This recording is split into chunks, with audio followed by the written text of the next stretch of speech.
जब महाभारत का युद्ध समाप्त हुआ तब युधिष्ठिर को हस्तिनापुर का राजा बनाया गया। लेकिन राजा बनने के बाद भी युधिष्ठिर के मन में शांति नहीं थी। उन्हें युद्ध में हुए विनाश और अपने परिजनों की मृत्यु का गहरा दुख था।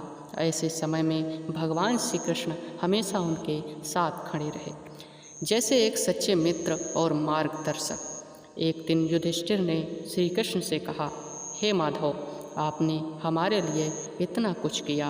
आपने हमें हर संकट से बचाया, मार्ग दिखाया और अंत में विजय भी दिलाई। लेकिन मैं सोचता हूँ, क्या हम आपके लिए उपकार का बदला चुका सकते हैं? श्री कृष्ण मुस्कुराए और बोले, धर्मराज, सच्चे प्रेम और भक्ति में कोई लेन देन नहीं होता। भक्त का प्रेम ही मेरे लिए सबसे बड़ा धन है। समय बीतता गया। एक बार पांडवों ने एक विशाल यज्ञ करने का निश्चय किया ताकि राज्य में शांति और समृद्धि बनी रहे। इस यज्ञ के कई ऋषि, मुनि और विद्वान आमंत्रित किए गए।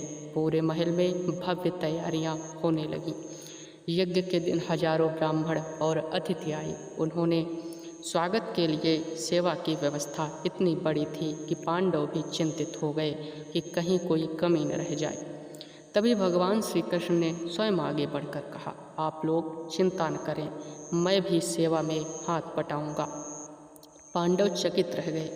उन्होंने कहा, प्रभु, आप स्वयं भगवान हैं, आप सेवा कैसे कर सकते हैं? श्री कृष्ण ने हंसते हुए कहा, जब मेरा भक्त सेवा में लगा हो तो क्या मैं पीछे रह सकता हूँ? इसके बाद जो हुआ उसने सभी को आश्चर्यचकित कर डाला।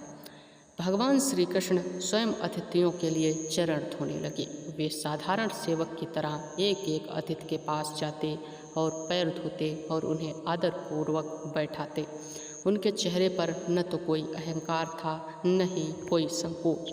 यह देखकर भीम, अर्जुन, नकुल और सहदेव की आंखों में आंसू आ गए।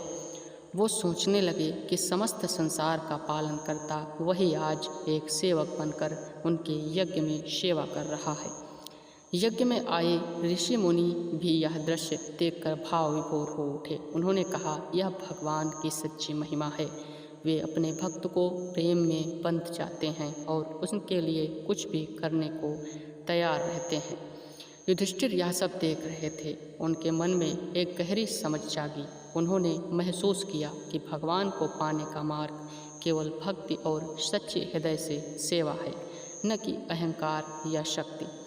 यज्ञ समाप्त होने के बाद युधिष्ठिर ने श्री कृष्ण के चरणों में गिरकर कहा, प्रभु, आज आपने हमें गिराया नहीं, बल्कि सच्ची महानता क्या होती है, जो सबसे बड़ा होता है वही आपने अधिक विनम्र होता है। श्री कृष्ण ने उन्हें उठाते हुए कहा, धर्मराज, याद रखो, जो अपने अहंकार को त्याग देता है वही मुझे प्राप्त करता है। मैं अपने भक्त के लिए बंधा, जहाँ सच्ची भक्ति होती है वहाँ मैं स्वयं होता हूँ। यह कथा हमें एक गहरा संदेश देती है। भगवान को केवल पूजा पाठ या बड़े बड़े यज्ञों से नहीं पाया जा सकता, बल्कि सच्चे दिल, विनम्रता और निष्काम भक्ति से पाया जा सकता है। जब कोई व्यक्ति पूरी श्रद्धा और प्रेम से भगवान को याद करता है तो भगवान भी उसके जीवन में उतर आते हैं और हर कदम पर उसकी सहायता करते हैं। महाभारत का यह रहस्य हमें यह सिखाता है कि भगवान और भक्त का संबंध न केवल पूज्य और पूजक का नहीं होता, बल्कि यह प्रेम और समर्पण का संबंध होता है। जब भक्ति सच्ची होती है तो भगवान भी अपने भक्तों के लिए सेवक बन जाते हैं। इसीलिए कहा जाता है, भक्त के वश में है भगवान। यह कहानी केवल एक कथा नहीं, बल्कि एक सच्चाई है जो हमें यह सिखाती है कि यदि हम अपने जीवन में सच्ची भक्ति और विनम्र अपनाएं तो भगवान स्वयं हमारे जीवन में आकर मार्गदर्शन करते हैं। धन्यवाद।